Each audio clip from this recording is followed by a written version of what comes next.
paz do Senhor, meus irmãos, sejam muito bem-vindos à Escola Bíblica Dominical aqui da Igreja Nova Vida de Piedade. E o nosso tópico agora será o tópico 5 da nossa revista, a paternidade espiritual. Aqui do versículo-chave é o capítulo 4 de Gálatas, versículo 6, que nos diz o seguinte: é porque sois filhos, enviou Deus ao nosso coração o Espírito do seu Filho que clama, Abba, Pai. Queridos, nessa lição, você será capaz de saber, sentir e agir. Saber de que forma? Entendendo que os filhos de Deus estão libertos do paganismo e da escravidão da lei. Sentir, percebendo que em posição de filho adotado pelo Pai perfeito. E agindo, sabendo que viver de forma em sua presença cada dia mais com o Senhor Jesus. Amados, eu quero começar essa aula com uma pergunta. Qual relação existe entre Abraão, Moisés e Jesus? É o que nós vamos tratar na aula de hoje. Porque na aula anterior, que fala sobre o tema da aula é o herdeiro da promessa, Paulo mostrou a relação existente entre três grandes personagens da Bíblia: Abraão, Moisés e Jesus Cristo. Ao primeiro, Deus concedeu a promessa de abençoar todas as famílias da terra por intermédio da sua descendência. A Moisés, Deus deu a lei que não anulou a promessa, pelo contrário, tornou-a mais necessária. Mas em Cristo, a promessa foi cumprida, e os que nele creem são os verdadeiros herdeiros da promessa. Mas aqui no capítulo 4, o apóstolo deu continuidade ao argumento de que a salvação não é conquistada pelo homem por mérito ou obras, mas somente pela soberana graça de Deus e por meio da fé. Assim, concluiu a parte doutrinária da epístola. Queridos, nós vamos passear no capítulo 4 de Gálatas. O primeiro tópico aqui chama-se Filhos de Deus adotados. Está em Gálatas, capítulo 1, ao versículo 11. Porque nesse texto, a transição da escravidão para a filiação e a surpresa do apóstolo Paulo com a atitude dos Gálatas, que faziam o caminho inverso da condição de filhos para a condição de escravo. No tópico 1.1 da nossa revista, a preparação para a adoção sob a lei, Gálatas 4, de 1 a 3, nos diz o seguinte: digo, pois, que durante o tempo em que o herdeiro é menor, em nada difere do escravo, posto que é ele senhor de tudo, mas está sob tutores e curadores até o tempo predeterminado pelo Pai. Assim também nós, quando éramos menores, estávamos servilmente sujeitos aos rudimentos do mundo. Vindo, porém, à plenitude dos tempos, Deus enviou seu Filho. Eu já estou no verso 4. Nascido de mulher, nascido sob a lei. A figura aqui é de um pai rico que pretendia entregar o controle de toda a sua fortuna ao herdeiro, quando este atingisse a maioridade. Durante o tempo da sua menoridade, o herdeiro era comparado a um escravo, sujeito a ordens, ainda que fosse senhor de tudo. Além disso, estava sob a tutela dos mordomos que cuidavam dos seus bens e de curadores que o vigiavam. Não desfrutaria do que lhe pertencia até chegar a ser adulto, não mais necessitando de cuidados ou vigilância. O texto que nós acabamos de ler, ele figura o herdeiro que é aplicada à condição dos judeus sob a lei. Eles eram como meninos em quem a lei mandava. Estavam servilmente sujeitos aos rudimentos do mundo. Esses rudimentos eram os princípios elementares da religião judaica, entre as quais se incluíam as cerimônias e os ritos cumpridos pelos judeus. Essa é a condição aqui do verso 1 ao verso 3, porque nos fala exatamente a nossa filiação com Cristo. Agora, o ponto 2, que fala sobre a adoção realizada, está registrado em Gálatas 4, do verso 4 ao verso 11, eu vou lê-lo em tópicos, nos diz o seguinte: como Deus tirou os homens da escravidão para a adoção de filhos. No verso 5, ele nos declara, para resgatar os que estavam sob a lei, a fim de que recebêssemos a adoção de filhos. A plenitude do tempo refere-se ao tempo determinado por Deus, quando já fosse concluída a preparação para o então cumprir o seu propósito soberano por meio do plano da redenção do homem. É o verso 4 que nós lemos. Quando o papel da lei de mostrar a hediondez do pecado e a inabilidade do homem para alcançar a justiça de Deus foi cumprido, ele enviou seu Filho, e somente por meio do Filho o homem alcança a justiça, jamais conseguida pelo cumprimento da lei. Esta é a diferença entre Moisés e Jesus. Portanto, a adoção de filhos teve o ato de Deus enviar ao mundo o seu Filho. Há duas expressões significativas sobre a encarnação do Filho, que está no verso 5. Nesses termos: afinal, não há outra maneira de um homem nascer. Essa expressão usada em relação a Jesus testemunha a singularidade da sua pessoa e o modo excepcional do seu nascimento, que por onde o Messias viria. Mas Jesus nasceu sob a lei. Essa expressão especifica ainda mais a sua humanidade. Ele nasceu como israelita, fez-se judeu, sujeito à lei. Ele mesmo se colocou debaixo da lei que havia formulado, a fim de cumpri-la com a vida e a levar a maldição com a própria morte. O resgate que a lei exigia foi pago por ele.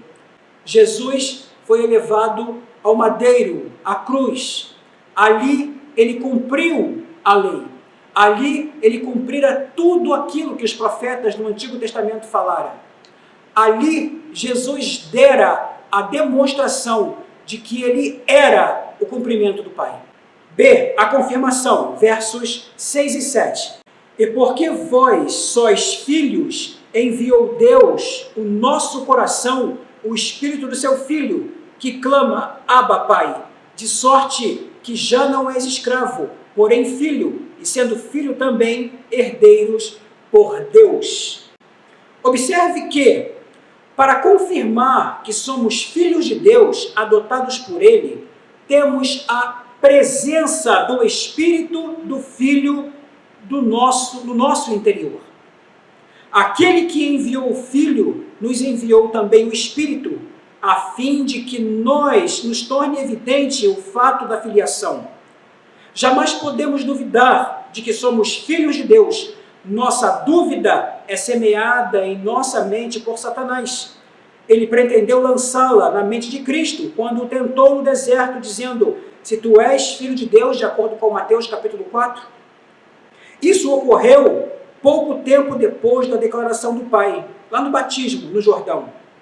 Este é o meu filho amado, em quem me comprazo, de acordo com Mateus 3,17. Não nos esquecemos de que a presença do Espírito em nós é a confirmação da nossa filiação divina. Eu deixo para você também, aqui, 2 versículos para que você veja. 2 de Coríntios 1:22 e Efésios capítulo 1, verso 13 a 14. Agora, o crente já não é mais escravo, porém filho, com direito à herança divina. Eu estou lendo o verso 7 aqui, de Gálatas 4. A escravidão da menoridade sob a lei acabou, porque Cristo veio. Aleluia. C. A insensatez de voltar atrás. O apóstolo Paulo, aqui, escrevendo aos Gálatas, no capítulo 4, do versículo 8 ao versículo 11, ele nos traz exatamente um valor transitório dos ritos judaicos. Como assim? Verso 8 aqui. Outrora, porém, não conhecendo a Deus, servias deuses que por natureza não o são.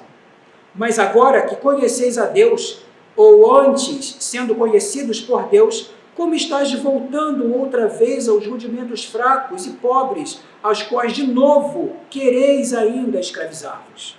Guardais dias, meses e tempos e anos, receio de vós que eu tenha trabalhado em vão para convosco. Observe, amados, que antes de serem cristãos, muitos gálatas eram escravos dos ídolos de madeira ou de pedra, deuses que por natureza não o são. Mas agora havia conhecido a Deus e foram salvos por ele, porque queriam voltar a ser escravos de um outro senhor, a lei. Queridos, valia a pena trocar o poder e as riquezas do Evangelho por rudimentos fracos e pobres, coisas elementares sem poder para salvar? Seria tão inevitável assim se deixarem seduzir pela doutrina dos judaizantes que obrigavam a observar o calendário religioso judaico? Olha, Paulo, ele estava apreensivo em relação aos gálatas, de acordo com o que nós lemos. Ele temia que os esforços para levar-lhes a fé e ao conhecimento da palavra tivesse sido em vão. Havia a ameaça de retornarem ao legalismo judaico e depois ao paganismo. Porque esses textos aqui, de 8 a 11, Paulo ele vai falar exatamente disso, do valor transitório dos ritos judaicos. Tópico 2. Filhos à semelhança do Filho. Os textos aqui estão abrangendo Gálatas capítulo 4, versículo do 12 a 20. Vamos lê-los bem pausados. Nesta parte, o apóstolo Paulo dirigiu aos Gálatas uma palavra bem pessoal. Ele interrompeu a discussão sobre a doutrina que retornará no capítulo 4, no verso 21. E seguiu na linha do versículo 11, quando mencionou ter trabalhado entre eles.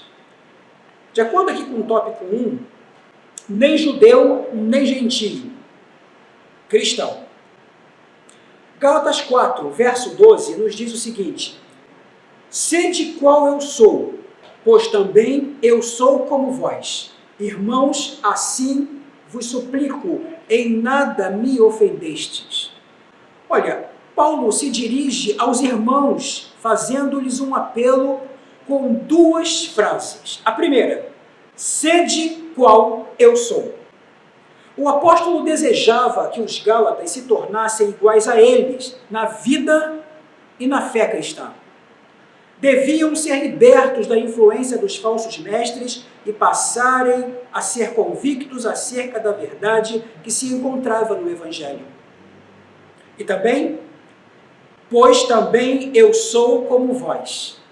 De acordo aqui com o nosso estudo, antes ele havia vivido sob a lei, agora em Cristo estava livre da lei.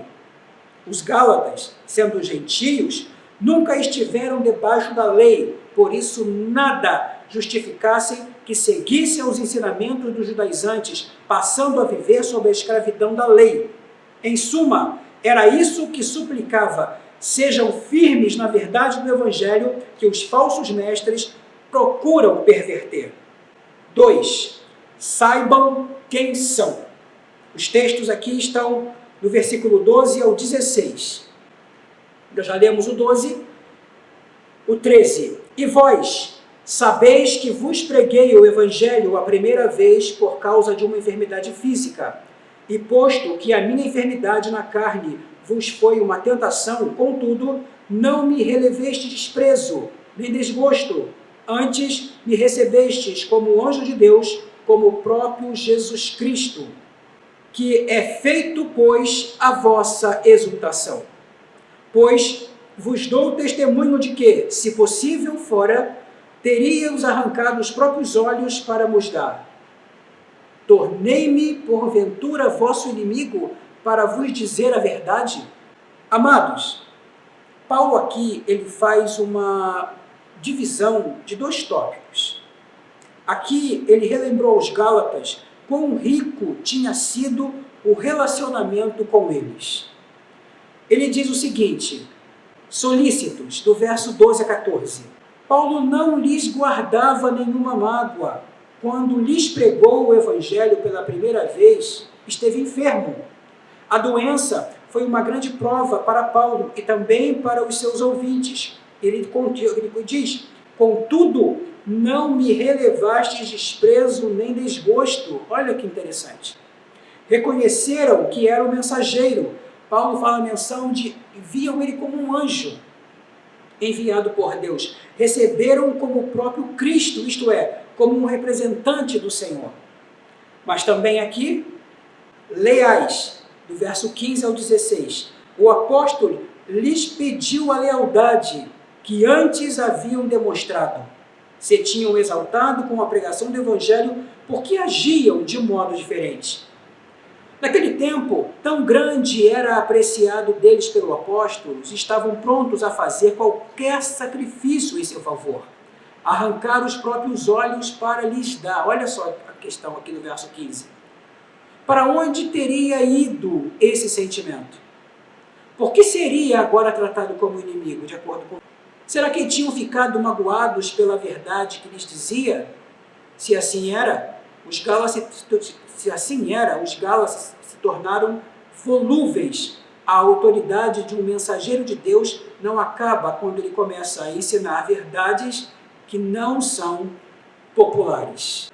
3. O alvo de Deus para os cristãos.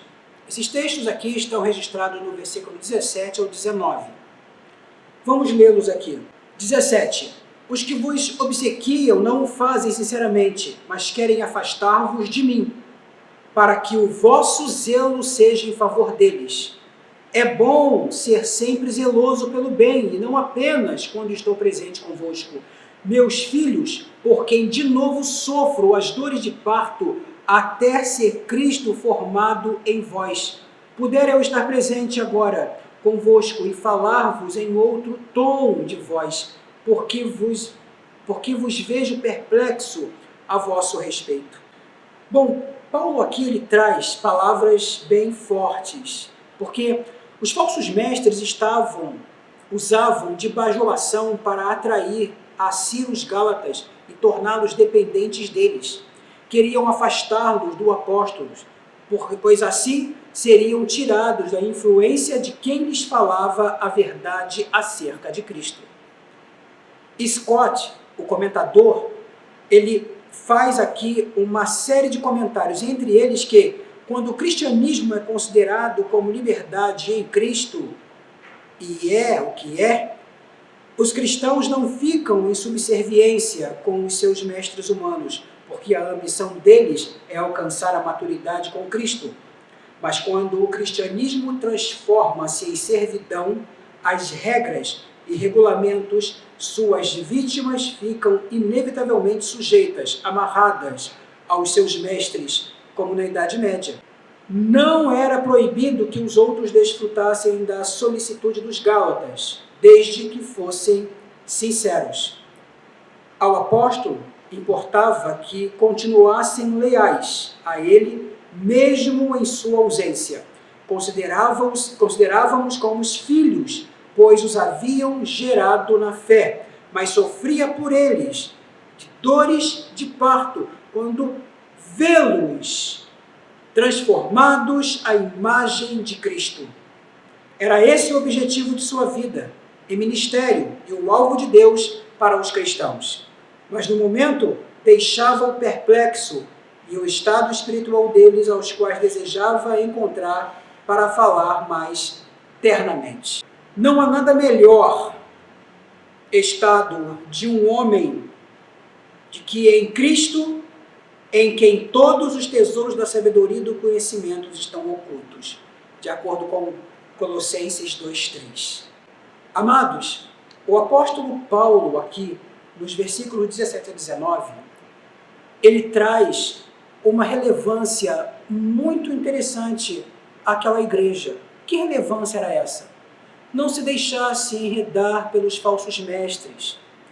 Falsos mestres esses que queriam fazer com que eles voltassem aos rudimentos da lei mosaica. quando Paulo já havia os evangelizado, dando-os a liberdade. Cristo era essa liberdade.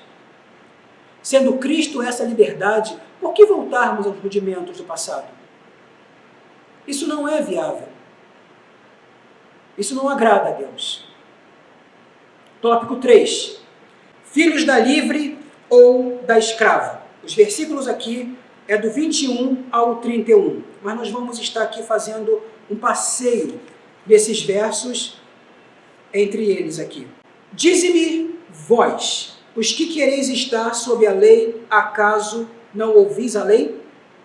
Pois está escrito que Abraão teve 2 filhos, um da mulher escrava e outro da livre. Mas o da escrava nasceu segundo a carne, o da livre mediante a promessa.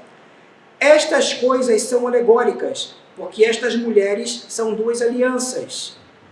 Uma, na verdade, se refere ao Monte Sinai, que gera para a escravidão. Esta é Agar.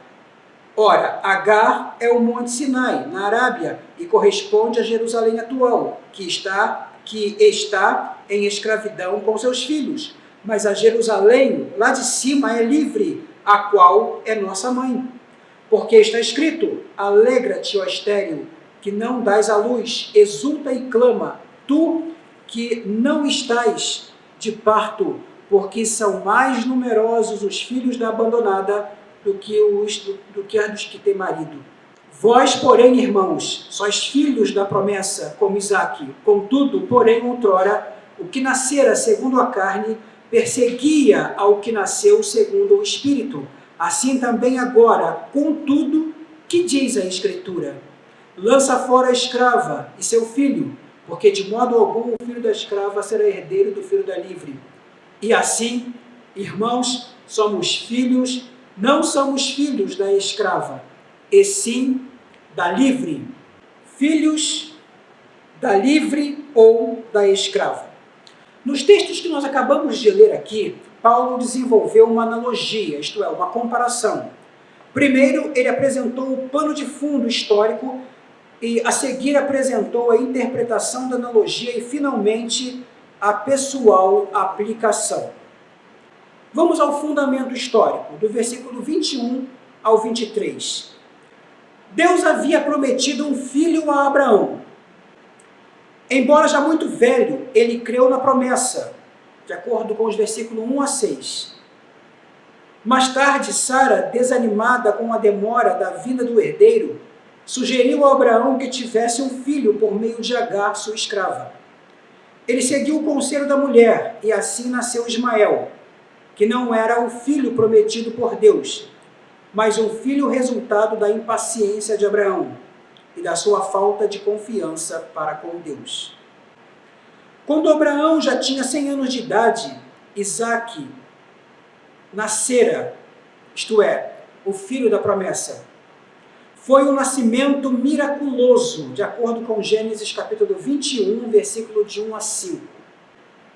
Na festa tradicional do desmame de Isaque, Sara viu Ismael desdenhando de seu filho. Ele exigiu a Abraão que expulsasse Ismael e sua mãe, dizendo: o filho dessa escrava não será herdeiro como Isaque, meu filho. Esse é o fundamento histórico da analogia que também explica a declaração contida nos versículos 22 e 23. No versículo 21, encontra-se um desafio para aqueles que se servem da lei, sem perceber que, ao final, lhe traz uma condenação. Eu quero comentar esses versículos aqui.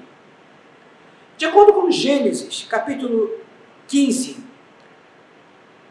Abrão, ele tem uma visão de Deus e Deus lhe promete uma descendência. E só que Abraão não entende muito bem aquilo. Ele diz que o único descendente da minha casa será o Damasceno, Eliezer. Só que Deus diz: não, não será. Eu vou gerar em você um filho. Ele promete. E no verso 6, o texto declara que Abraão crê na promessa de Deus. Mais tarde, sua mulher, Sarai, ela não tem filhos. E ela chama seu marido, lhe empresta sua escrava Agar. Um adendo histórico. Não havia nada na lei mosaica que desse comparação a Sara fazer isso, nem no código de Hammurabi. Só que Sara passou por cima do seu marido. E por sinal, seu marido a ouviu em detrimento da promessa de Deus. Ele coabitou com a escrava, teve um filho dela, deu-lhe o nome de Isaque, que no hebraico significa Deus ouve. Ismael, que no hebraico significa Deus ouve. Quando Ismael estava com 12 anos de idade, seu filho nasceu. Festa, riso, Isaque nasceu. E na festa do desmame, o menino ainda na pré-adolescência, hoje em nossos dias, ria do pequenininho. E sua mulher, Sara, não gostou. E declarou a Abrão: esse menino não será herdeiro com meu filho. Manda embora essa mulher com seu filho. Nós somos herdeiros da livre, não da escrava. A interpretação é a seguinte: as duas mulheres representam duas alianças. Nós lemos isso na Bíblia. A primeira, Agar, representa a aliança feita por meio da lei para gerar escravidão e também figura da Jerusalém terrena, o centro dos israelitas descrentes que procuravam a justiça por guardar a lei. Esta é a versão da escrava. A segunda é Sara, ou Sarai. Representa a aliança feita pela promessa, que livra os homens da condenação da lei. Quem nasceu, filho da promessa, figura da Jerusalém celestial. Lá de acordo com Hebreus capítulo 12, verso 22. Por meio dela, a profecia foi cumprida. Isaías foi o profeta que mais falou. E se você quiser ir no capítulo 54 do seu livro, verso 1, você verá isso. Aplicação. Paulo dirigiu-se aos Gálatas. Ele disse: sois filhos da promessa, cumpridas em Isaque. E os que nascem segundo a promessa são filhos de Deus. A perseguição de Isaque por parte de Ismael prefigura a perseguição aos cristãos, aos verdadeiros filhos de Isaque, por parte dos judeus não convertidos, por sua vez prefigurados nos descendentes de Ismael. A herança espiritual que adveio da promessa de Abraão passou para Isaque, de acordo com Gênesis 17. Por isso, era necessário que Ismael fosse rejeitado, porque representa os judeus escravizados pela lei.